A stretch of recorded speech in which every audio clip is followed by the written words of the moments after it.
Hello guys, welcome back to the channel. आज की video में हम देखने वाले हैं एक बहुत ही इंपॉर्टेंट डैक्स फंक्शन के बारे में, जो कि होने वाला है स्विच डैक्स फंक्शन।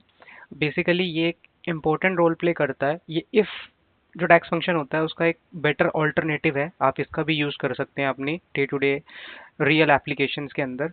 तो हम देखेंगे कि हम लोग इसको यूज़ कैसे करते हैं। तो मैंने इसके लिए क्या किया है, मैं क्या करूँगा, सपोज मेरे पास तीन मेजर्स हैं, लाइक यहाँ पर अगर आपको दिख रहा होगा स्क्रीन के ऊपर। तो मेरे पास ये तीन मेजर्स हैं, सी ओ जी एस। ठीक है, आपके मेजर्स कुछ भी हो सकते हैं। मैंने यहाँ पे सी ओ जी एस ले रखा है। ठीक है, ये तीन मेजर्स हैं। इन मेजर्स का मैं यूज़ करूँगा कि मेरे को सपोज इन तीन मेजर्स के बीच में स्विच करवाना है। तो इसके लिए मैं क्या करूँगा, सिंपली सबसे पहले मैं यहाँ पर आऊँगा। जो भी मेजर्स मुझे चाहिए, मैंने एंटर डेटा के थ्रू, मतलब होम पे जाके एंटर डेटा, ये जो ऑप्शन होता है, इसके थ्रू मैंने जो भी मुझे स्लाइसर में नाम चाहिए, कि मैं अगर सी ओ जी एस मेजर को कॉल करना चाहता हूँ तो मैं यहाँ पे कुछ भी उसके अकॉर्डिंग नाम दे देता हूँ। तो मैंने अभी के लिए मैंने वही नाम दिए हैं जो मेरे नाम वहाँ पर हैं। मैंने कुछ भी अपनी साइड से नहीं लिखा है, ताकि सिंक पता रहे, राइट। तो इसके बाद क्या करेंगे, सिंपली मैंने ये एंटर डेटा के थ्रू ये टेबल क्रिएट कर ली। मैं क्या करूँगा, मैं इसका यूज़ करूँगा स्लाइसर के अंदर, राइट। अभी आपको समझ में आएगा। आप ये सेम चीज़, काफ़ी बंदों के दिमाग में ये क्वेश्चन होगा कि हम लोग इसको पैरामीटर के थ्रू भी कर सकते हैं, ऑब्वियसली कर सकते हैं। बट मैं आपको स्विच फंक्शन की एक एप्लीकेशन बता रहा हूँ कि ये भी वन ऑफ द एप्लीकेशन है, ठीक है, उसमें से, कि जिस केस में आप फील्ड पैरामीटर्स के थ्रू कुछ चीज़ें अचीव नहीं कर पाते, तो वहाँ पे स्विच को कैसे यूज़ कर सकते हैं। तो ये उसी का एक डेमोन्स्ट्रेशन होने वाला है, राइट। तो सिंपली क्योंकि मेरे सेलेक्ट के अंदर है, ये मेरा स्लाइसर हो गया। अभी के लिए अगर मैं चाहता हूँ कि टेबल में मेरी ये वैल्यू स्विच करे, राइट, तो मैं क्या करता हूँ, एक टेबल लेता हूँ। और अगर डेटा सेट की बात की जाए तो ये सैम्पल डेटा सेट है, फाइनेंशियल डेटा सेट, जो कि पावर बीआई के अंदर ऑलरेडी होता है। और मैंने अपनी काफ़ी सारी वीडियोज़ में यही यूज़ करता हूँ मैं, आपको समझाने के लिए। तो मैं लेफ्ट हैंड साइड के लिए एक प्रोडक्ट कैटेगरी ले लेता हूँ, और अभी के लिए इसका फ़ॉन्ट साइज़ थोड़ा सा इंक्रीज़ कर देते हैं। ठीक है, तो ये हो गया। अब हमें क्या करना है, स्विच के थ्रू, अभी अगर मैं, क्योंकि इसके थ्रू मुझे क्या करना पड़ेगा, एक मेजर क्रिएट करना पड़ेगा स्विच का यूज़ करने के लिए। तो मैं क्या करूँगा, जब उस मेजर को यहाँ पे पुल इन करूँगा इस टेबल के अंदर, और जो भी मैं वैल्यू सेलेक्ट करूँगा उसके अकॉर्डिंग वो मुझे दिखाएगा। चलिए देखते हैं। मैंने, जब भी आप अपना टैक्स लिखते हैं या फिर कोई भी आप डेवलपमेंट स्टार्ट करते हैं, तो मेक श्योर करें कि एक सेग्रीगेशन हो, कि एक चीज़ आपके डेटा सेट को रिप्रेजेंट कर रहे हैं, जो भी आपकी टेबल्स है, जहाँ पे आपका डेटा है, फैक्ट टेबल्स हैं, राइट, जो भी डायमेंशन टेबल्स हैं। अपार्ट फ्रॉम दैट, जो भी काम आप करेंगे उस काम को एक प्रॉपर तरीके से स्टोर करें। लाइक मैं मेजर अगर लिखना चाहता हूँ, तो उस मेजर के लिए मैंने एक मेजर का ये बना रखा है, राइट। तो इसी तरीके से आप भी फॉलो कीजिए। तो चलिए लिखना शुरू करते हैं। तो यहाँ पे इसको नाम दे देते हैं फर्स्ट अप्रोच।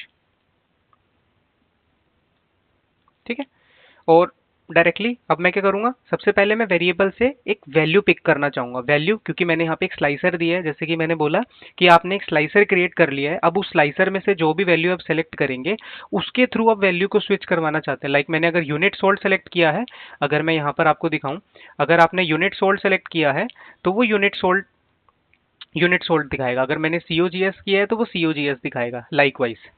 ठीक है, तो उसके लिए हम लोग सबसे पहले एक वैल्यू सेलेक्ट करना चाह रहे हैं। ठीक है, तो मैं इसको सिंपली नाम दे देता हूँ सेलेक्ट, और यहाँ पे मैं सिंपली कुछ नहीं करता, मैं सेलेक्टेड वैल्यू डैक्स फंक्शन का यूज़ कर लेता हूँ। सेलेक्टेड वैल्यू डैक्स फंक्शन यूज़ करने के बाद अभी मेरा टेबल कहाँ पे पड़ा है, स्लाइसर वन का सेलेक्ट, राइट, क्योंकि जो मैंने स्लाइसर बनाया है वो मेरा स्लाइसर वन का सेलेक्ट कॉलम की बात हो रही है। ठीक है, अब चलिए बात करते हैं अपना। अब यहाँ पे मैं लिखूंगा अपना जो भी मेरा रिजल्ट है, मैंने इस वेरिएबल को नाम दे दिया रिजल्ट। तो लिखना स्टार्ट करते हैं, स्विच। ठीक है, अब स्विच के अंदर क्या है, अगर आप यहाँ पे गौर करें तो यहाँ पे सबसे पहली बात हो रही है एक्सप्रेशन। ठीक है, एक्सप्रेशन आपका कॉलम भी हो सकता है, लेकिन कॉलम अगर आप डायरेक्टली कॉलम पास करते हैं तो कॉलम भी पास कर सकते हैं। अगर आपको इस स्विच स्टेटमेंट के अंदर एंटर करना है तो सिंपली आप ट्रू लिख के एंटर कर सकते हैं। ठीक है, अब इसका पहला आर्ग्यूमेंट होता है, आपको एक वैल्यू डिफाइन करनी पड़ेगी, एक रिजल्ट डिफाइन करना पड़ेगा, राइट।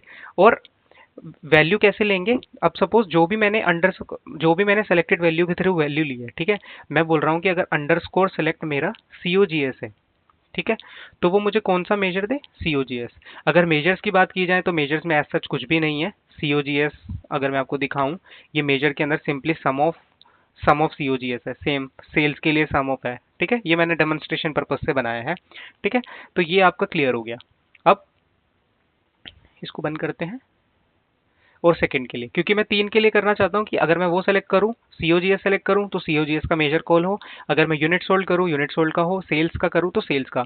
इसमें एक चीज़ ध्यान रखिए, ये केस सेंसिटिव होता है, तो जो नाम आपने वहाँ पे डाला है, अगर सपोज सेल्स के बाद एक स्पेस दे दिया आपने, एक डिजिट स्पेस दे दिया, तो वो आपको ये स्पेस यहाँ पर भी देना पड़ेगा, अदरवाइज स्विच नहीं करेगा। यहाँ पर ये एक चीज़ का ध्यान रखिएगा जब भी आप इसको डिफाइन करेंगे, राइट। तो सेल्स करके, तो मैं मेजर कॉल करता हूँ सेल्स का, और जब मैं अंडरस्कोर सेलेक्ट करूँगा यूनिट यूनिट सोल्ड का, तो वो मेजर कॉल करे यूनिट सोल्ड का। इन केस, अब जैसे कि आपने नोट किया होगा यहाँ पे, अगर मैं आपको दिखाऊं एक बार, पहले मैं अपने रिजल्ट को करता हूँ, तो ये हमारा टैक्स कंप्लीट हो गया है। लेकिन अब यहाँ पे मैंने 3 कंडीशन तो फुलफिल कर दी। अब इसमें एक एक क्वेश्चन ये अराइज होता है कि मैंने अगर अभी के लिए अगर मैं इस मेजर को पुल करूँ फर्स्ट अप्रोच को, ठीक है, तो ये कुछ भी नहीं दे रहा है, ये कुछ भी नहीं दे रहा है क्योंकि कुछ भी सेलेक्टेड नहीं है। अब मैं अगर कुछ सेलेक्ट करूंगा तो ये वैल्यू दिखाना शुरू कर रहा है, राइट। इन केस अगर कुछ भी सेलेक्टेड नहीं है तो ये कुछ भी नहीं दिखाएगा।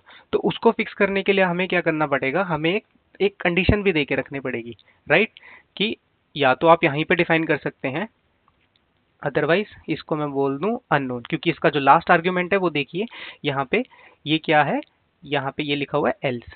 तो बाकी इसका मतलब ये वाली कंडीशंस अगर आपने स्पेसिफाई कर दी, अगर कुछ एल्स है तो उसको क्या दिखाना चाहते हैं, राइट। तो मैं यहाँ पे बोल देता हूँ, उसको ये बोल दे अननोन, ठीक है।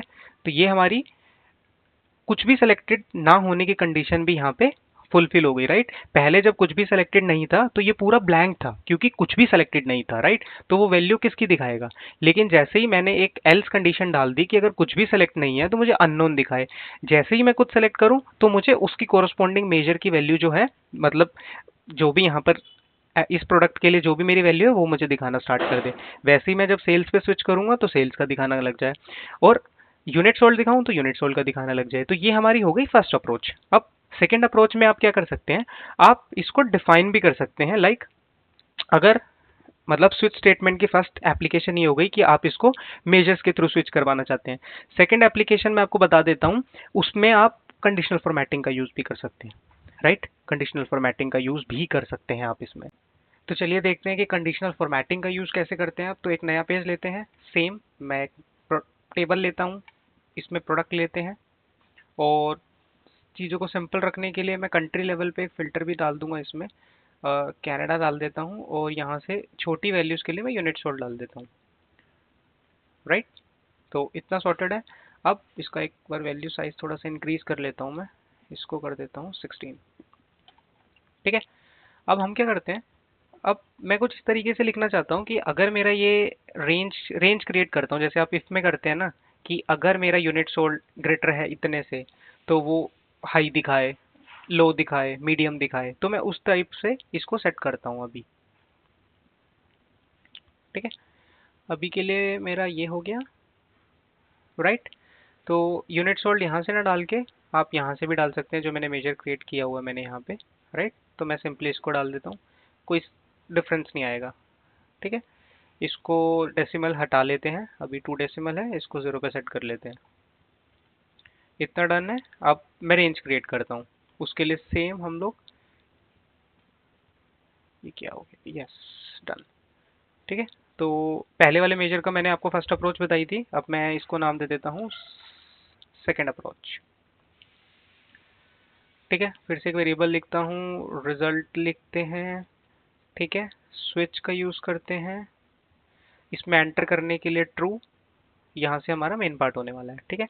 अब मैं बोलता हूँ कि अगर मेरा यूनिट सोल्ड, जो कि मेरे यूनिट सोल्ड का मेजर है, अगर ये मेरा, पहले लेस का बना लेते हैं, अगर ये मेरा लेस देन 20,000 है तो ये मुझे लो दिखाए, राइट। लाइकवाइज मैं बाकी बाकी लिख लेता हूँ कि अगर मेरा ये ग्रेटर है, ये है, टाइम बचाने के लिए, ठीक है, इसको कॉपी करते हैं। अगर ये मेरा ग्रेटर है 20,000 से, एंड यूनिट सोल्ड जो है वो लेस देन है 30,000 से, ठीक है, and will keep it in the medium category, ठीक है। थोड़ा सा अपना डेक्स अलाइन कर लेते हैं, और मैंने एल्स कंडीशन में वेरी हाई डाल दिया है। अगर कुछ भी नहीं है तो वो हमें वेरी हाई दिखाएगा। रिटर्न लिखते हैं, रिजल्ट लिखते हैं, इसको एंटर करते हैं। Let's see how it looks in the table. तो ये हमारी कैटेगरीज थी। सेकंड अप्रोच को इधर पुल किया तो ये देखिए जो जो मैंने क्रिएट करा था वो सब आ रहा है। ये टोटल के लिए भी आ रहा है। अब सपोज मैं ये नहीं चाहता कि टोटल के लिए ना दिखाए ये, तो उसको भी मैं बता देता हूँ आपको कैसे करना है। ये मेरा रिजल्ट था। यहाँ पर आप अपना एक इफ फंक्शन का यूज कर सकते हैं। इफ के अंदर इजन स्कोप का यूज कर सकते हैं। अगर मैं बोलूँ कि मेरा प्रोडक्ट जब तक स्कोप में है तभी मुझे रिजल्ट दे, एल्स मुझे कुछ भी ना दे, ब्लैंक दे। तो अब अभी आप देखेंगे तो वो फिक्स हो गया होगा, राइट। तो ये मैंने आपको बताई स्विच स्टेटमेंट की एप्लीकेशंस।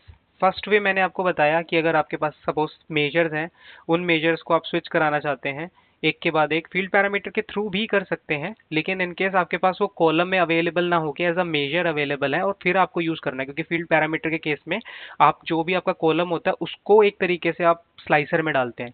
बट इन केस अगर आपके पास वो डायरेक्टली कॉलम अवेलेबल ना हो, फील्ड पैरामीटर का यूज नहीं कर सकते, तो स्विच स्टेटमेंट के थ्रू भी आप सेम अप्रोच को इस तरीके से अचीव कर सकते हैं स्विच स्टेटमेंट के थ्रू।